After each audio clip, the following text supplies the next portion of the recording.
Welcome back to Movies TV Mad. You can follow me on X Twitter at Movies TV Mad and on Instagram and on Threads at Movies TV Mad X. A very warm welcome to Tuesday's edition of the Movies TV Mad Daily.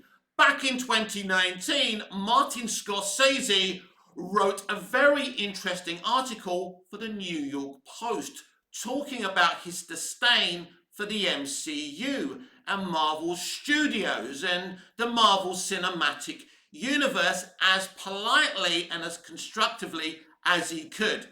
He warned against a one-tier linear cinematic system and the damage that it could do to Hollywood.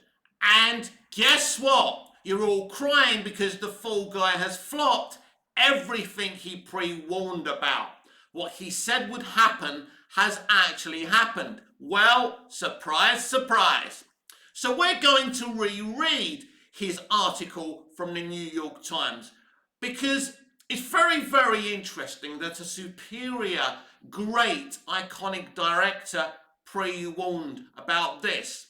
Now, the MCU stands and the younger, fans of today thought he was just a bitter old guy who was envious of the so-called superior modern-day filmmakers and Marvel's success. But he was being very intelligent. And even mid-modern-day directors who will be forgotten in 50 or 60 years, like James Gunn, didn't agree with what he was saying. James Gunn's a solid enough director, but he ain't fucking Martin Scorsese. I know some of you actually think he's better than Martin Scorsese. No one. No modern-day mid-forgettable director from the modern-day mid-forgettable Hollywood era, modern era, is in the league of Martin Scorsese or his peers. But anyway, because there's a multitude of reasons why Hollywood is burning in their own lava, why modern-day Western English-speaking entertainment is dying. I mean, I would need more than half an hour that this video will be to explain to you in full what's gone wrong. And it's them. They've done it. The power brokers, the people who run Hollywood, who have put certain people in charge of studios that have employed mid-forgettable filmmakers, mid-forgettable movie stars. We can't even laughingly call them movie stars anymore. So if you haven't read this article, you should. Because it's very, very interesting. Because this is a very talented guy who came from a different era of entertainment where people cared and had pride in what they were delivering to you, the public. That mentality has changed today. Martin Scorsese. I said Marvel movies aren't cinema. Let me explain. Cinema is an art form that brings you the unexpected. In superhero movies, nothing is at risk, a director says. Right, this was November the 4th, 2019.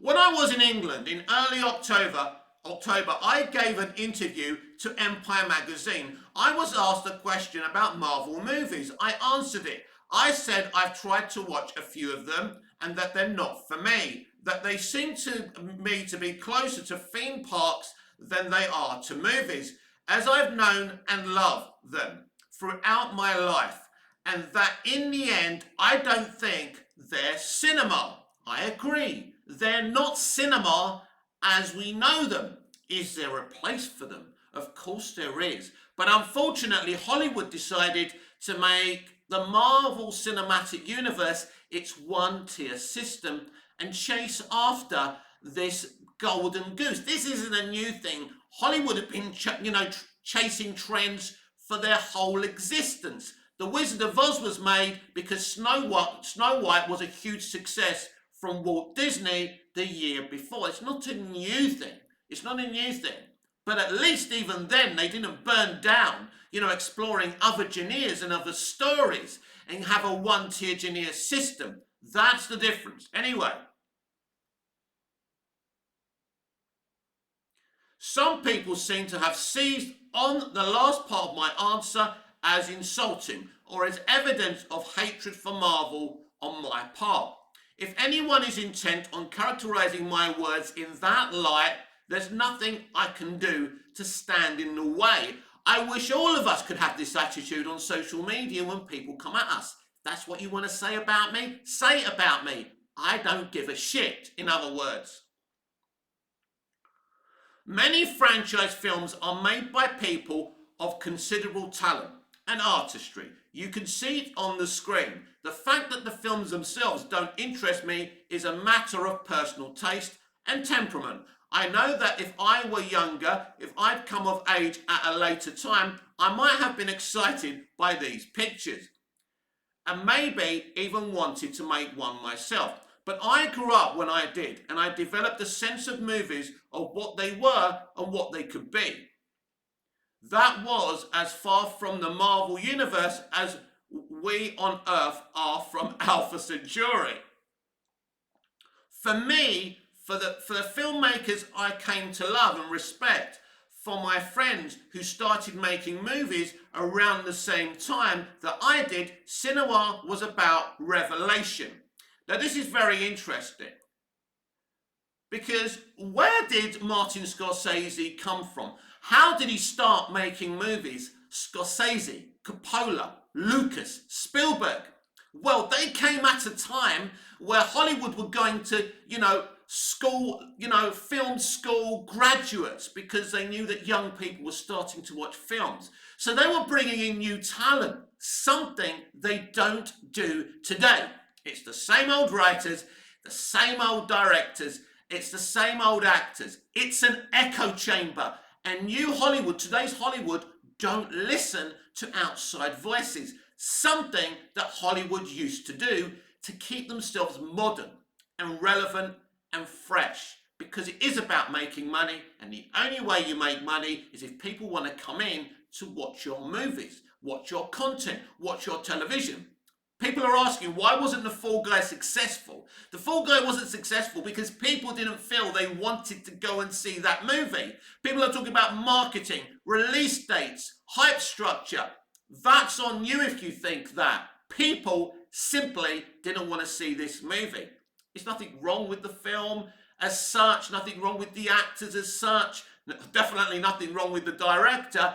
People didn't want to see the movie, accept it and fucking move on and do better in future. As I said yesterday, in my video yesterday, if I was in an office and this was, and they asked me to green light this movie, they invested $140 million fucking dollars in this movie. Are you joking? I would have laughed them out the bloody office. Anyway, aesthetic, emotional and spiritual revelation. It was about characters, the complexity of people and their contradictory and sometimes paradoxical natures, the way they can hurt one another and love one another and suddenly come face to face with themselves. This is what great storytelling is all about.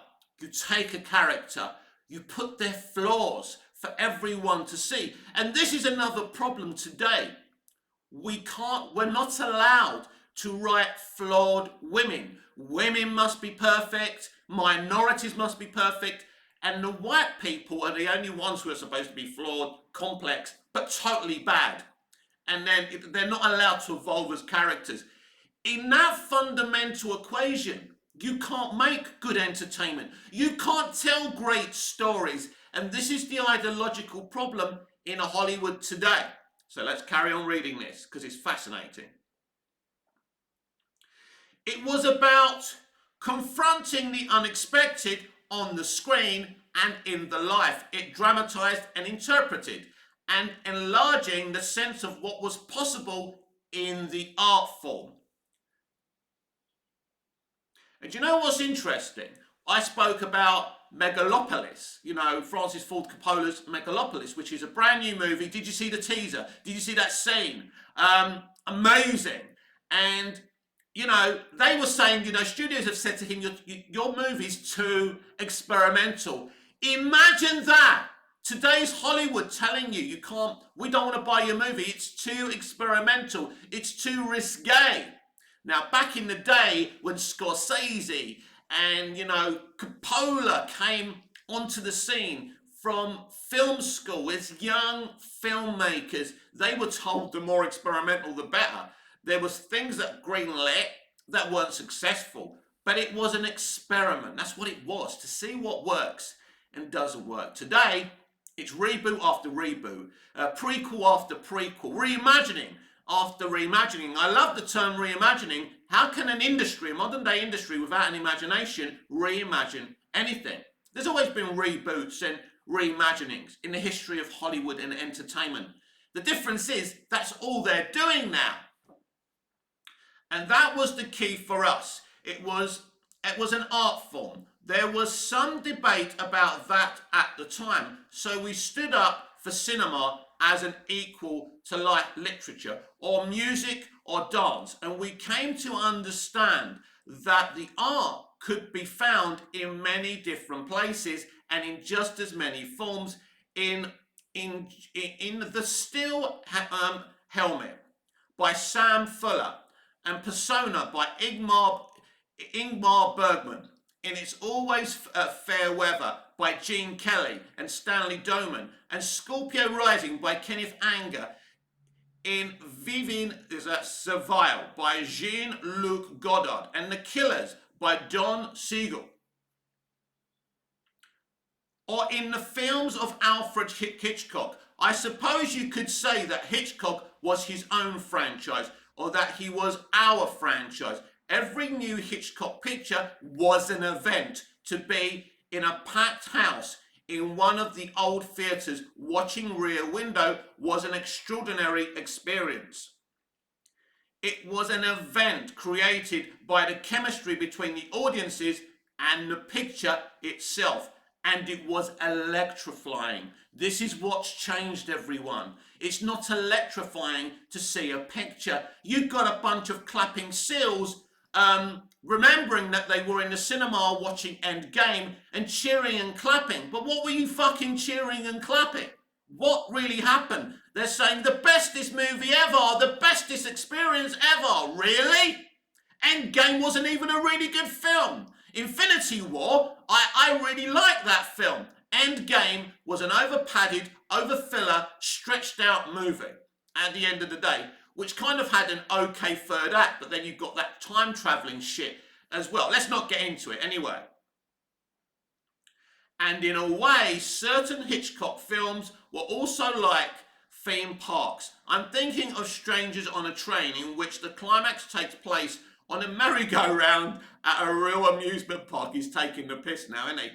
And Psycho, which I saw at a midnight show on its opening day, an experience I will never forget. People went to be surprised and thrilled. And they weren't disappointed. Yeah, let me find my place because this is important. That's the thing. There's no surprises in entertainment today.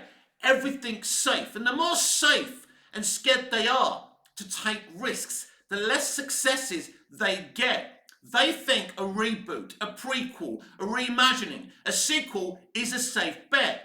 And most of the time, they're not safe bets. There's well-made films like Dune 2. We got this Deadpool and Wolverine movie coming out, which should be very successful. But there's another thing this generation of audiences don't seem to understand.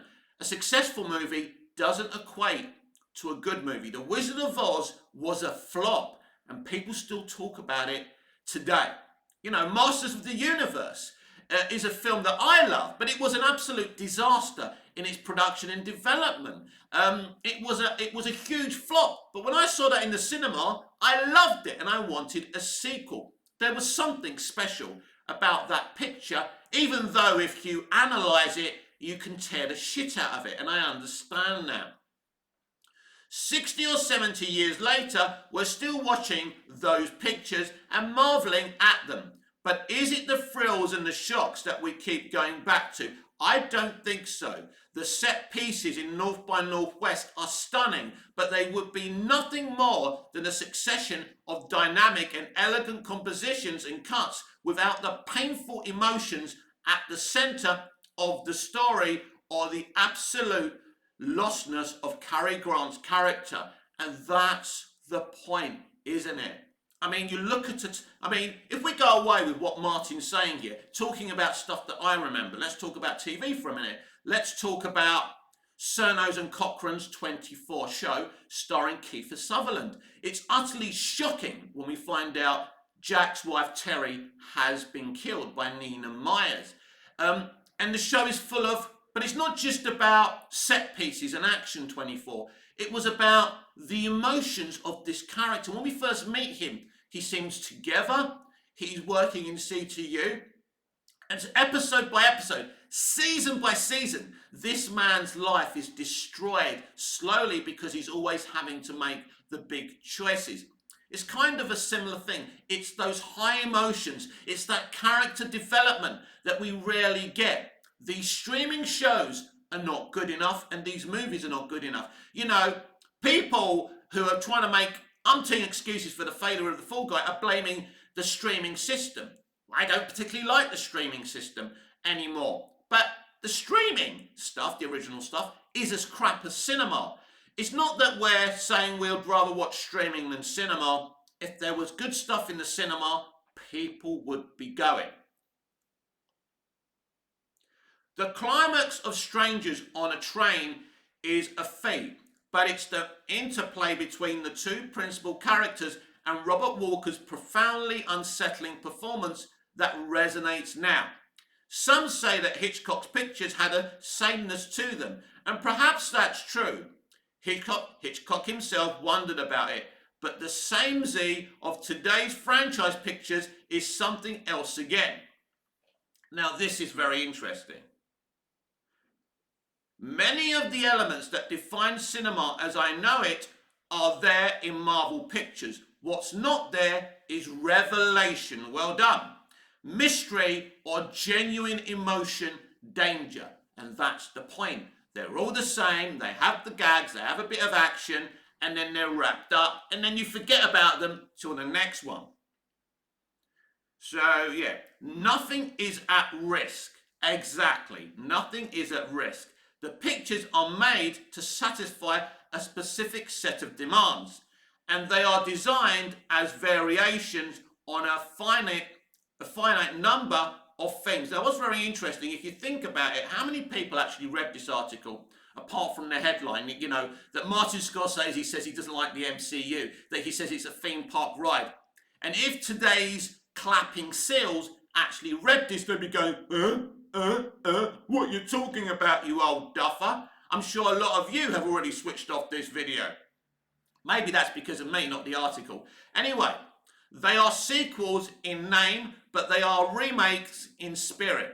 And everything in them is officially sanctioned because it can't really be any other way. That's the nature of modern film franchises. Market researched, audience tested, vetted, modified, re-vetted, and re-modified until they're ready for consumption. Now, this is a very, very interesting point by Mr. Scorsese, because what he's saying is they have to, basically, they're on social media seeing what we say all the time.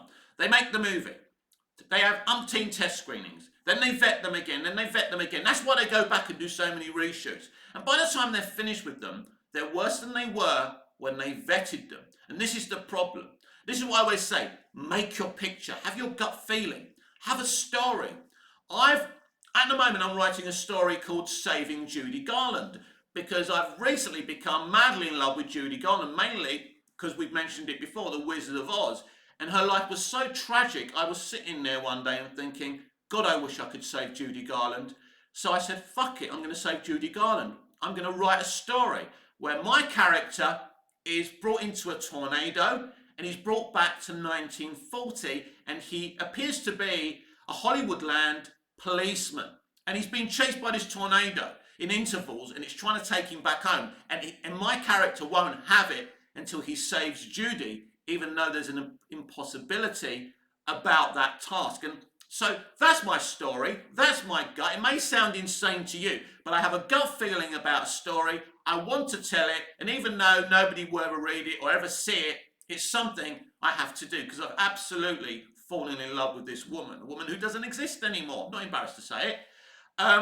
I'm very passionate about actors and, and I've got into 1930s Hollywood as well. For example, MGM, the way MGM was run, apart from the way they treated their artists like slaves, apart from that, the way MGM was run, they had the best of everything. And that's the perfect way to run a studio. Hollywood isn't run like that anymore because the wrong people are in charge. The mentality is wrong. But when you're within an echo chamber, no one's going to say maybe we're making mistakes. They're saying it's not us, it's them, meaning you and me. They have this protection circle of access media and critics and, influencers like Mama's Geeky protecting them, right? So we can't get in. We can't talk to them. I would love to consult for these people. I said that in my last video. I'd love to sit there, not be rude, sit there with them in their boardroom, one-on-one, and try and explain to them where they're going wrong. I'm not going to tell them not to be inclusive. I'm going to tell them to not bore on about inclusion in their marketing, and I'm going to tell female directors and female actors to stop going on about feminism. If you're a feminist, great. If you want to tell a feminist story, great. But do it in a smart way. But don't pigeonhole your way. Don't don't pigeonhole yourself in that kind of template. Don't gaslight half your audience, because that audience is important. This is one of many things that's going wrong today. I can advise these people, but they're not going to listen to a small fry like me. As I say, I've been watching television and film since I was a small boy. Well, that makes you an expert. Listen, I've shadowed writers, producers and directors here in Cyprus on Greek Cypriot television. I've shadowed them. I watch what they do, how hard they work. And it's not the big time, but I like to learn about a craft that I'm passionate about. So I do understand, I do have a vested interest because I'm so passionate about creativity and art, telling stories. I'm so passionate about that. That's why I call myself Movies TV Mad.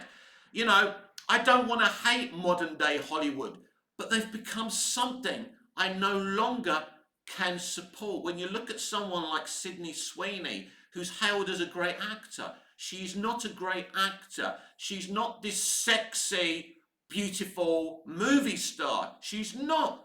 You put her next to one of the great 30s and 40s actresses who were brilliant performers. And back then, you wouldn't even get into Hollywood if you didn't have any talent. You had to start on stage. You had to be able to act, sing and dance, because musicals was the franchise of the 30s and the 40s. You had to have talent. There were so many female-led, films back then. And when you see these Hollywood Reporter round tables, the power of women, or variety, power of women, and they're talking about female leads, you ain't got no fucking idea. You wouldn't even get in Hollywood. When you got people like Vivian Leigh, Judy Garland herself, it's a fucking joke. Anyway, another way of putting it would be that they are everything that the films of Paul Thomas Anderson or Claire Denis or Spike Lee or Ari Aster or Catherine Bigelow or Wes Anderson are not. When I watch a movie by any of these filmmakers, I know I'm going to see something absolutely new and be taken to unexpected and maybe even unmeasurable areas of experience. My sense of what is possible in telling stories with moving images. It's like me with David Cronenberg's Dead Ringers. Have you ever seen that film? It's about twins played by Jeremy Irons. How that guy never won an Oscar for it is amazing. And, one of the twins falls in love with a patient, they're gynecologists. And normally they share women and they pretend they're the same person shagging her. But one of them falls in love. Beverly falls in love with this woman and it destroys them. And the whole thing is separation is a terrifying thing. It's an amazing film and they commit suicide at the end of the movie because they can't bear to be apart. They go nuts. It's an amazing psyche in the human condition. These are the kind of movies we don't get anymore. Your generation will not sit there to watch a Dead Ringers anymore because you're on the sugar drip. You need to see CGI, you need to see action. You don't want stories, you don't want characterizations, or maybe you do, but you're just not getting it. It's dead. This is not an old guy wishing, saying my day was better than yours. It's deeper than that. It simply isn't working because they're not making money anymore. There must be a reason for that. They were making money in the 80s, even in the dead 70s. They were still making money. People still, they had a varied genre of pictures. We don't have that anymore. We don't. There's nothing. They've killed it. They've killed a once beautiful industry, and yet I'm fucking mad about it.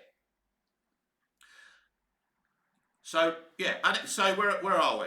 Filmmakers, I know I'm going to see something absolutely new and be taken to unexpected and maybe even immeasurable areas of experience. My sense of what is possible in telling stories with moving images. So you might ask, what's my problem? Why not just let superhero films and other franchise films be? The reason is simple. In many places around the country and around the world, franchise films are now your primary choice. If you want to see something on the big screen, it's a perilous time in film exhibition. You see, he fucking warned you all, didn't he? None of you listened. So where are we? And there are fewer independent theatres than ever.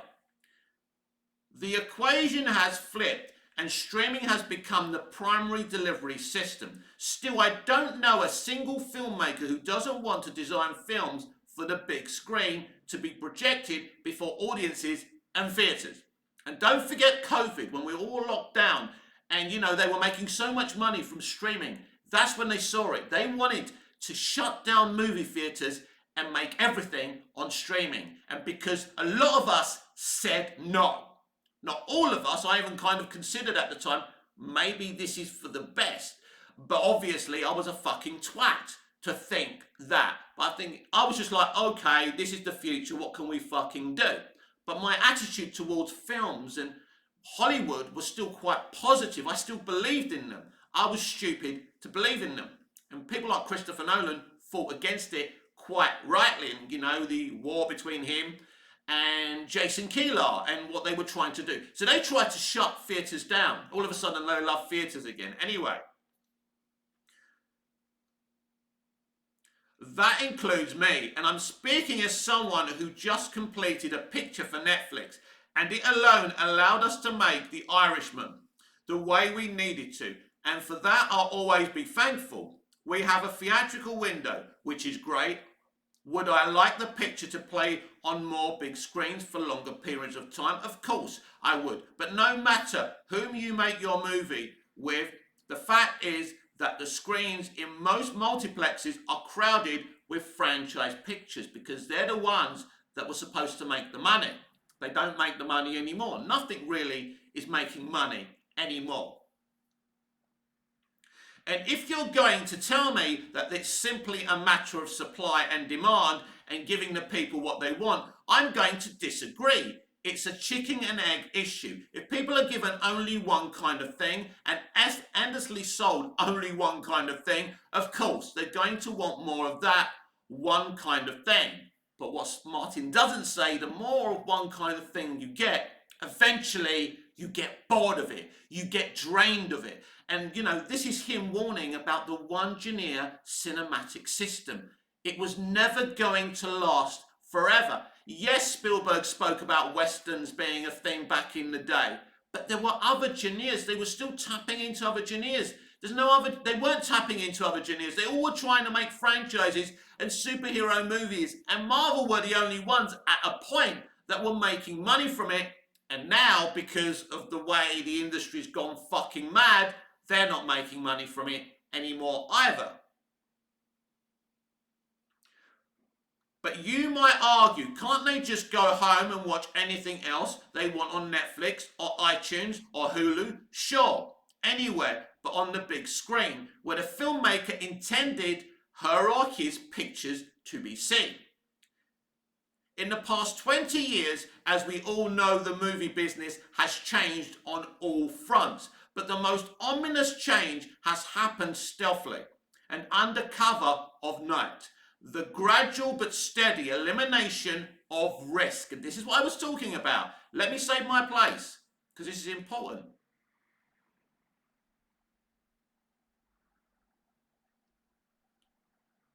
There we are, risk, yeah.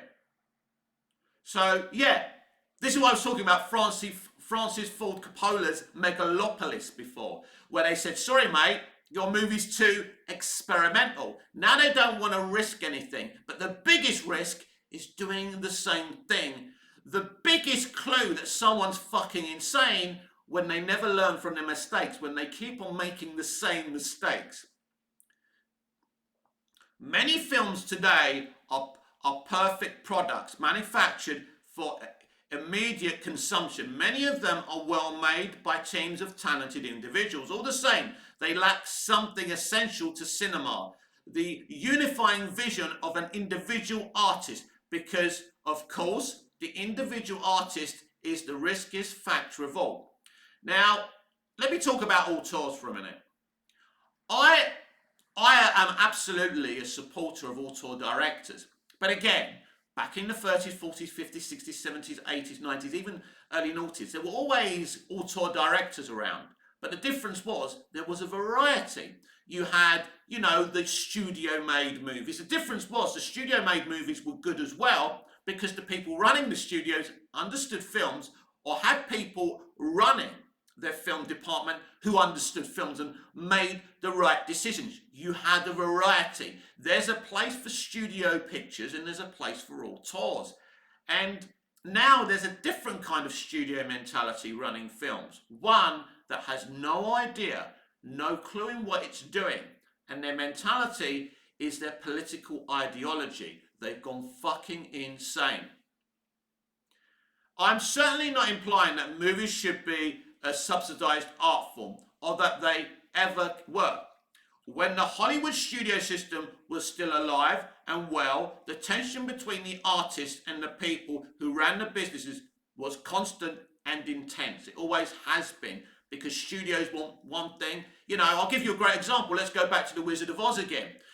You've heard of the song Somewhere Over the Rainbow, sung beautifully by Judy Garland. They wanted to cut that out the picture.